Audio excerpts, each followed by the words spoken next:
జై శ్రీమన్నారాయణ, జయ జయ శ్రీమన్నారాయణ. మీ పని పంతులు. ఈరోజు నన్ను ఒక భక్తుడు అడిగిన ధర్మ సందేహం ఏమనగా అంటే, అయ్యా స్వామి, బ్రహ్మ ముహూర్తంలో మేము ఏదైనా పని చేయవచ్చునా అని చెప్పేసి అడిగారు.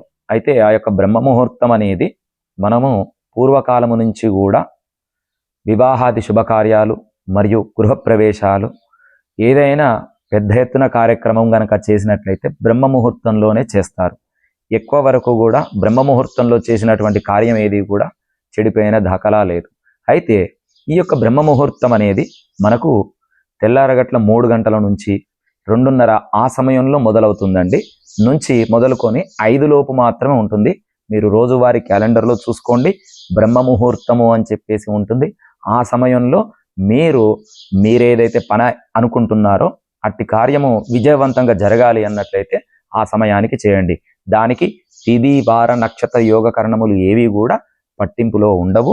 కావున బ్రహ్మ ముహూర్తంలో చేసేటువంటి ఏ పనైనా కూడా విజయవంతంగా జరుగుతుంది.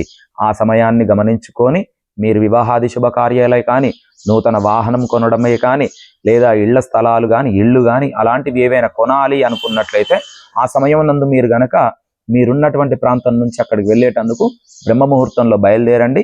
అన్ని పనులు విజయవంతంగా అవుతాయి. జై శ్రీరామ్, జై శ్రీమన్నారాయణ.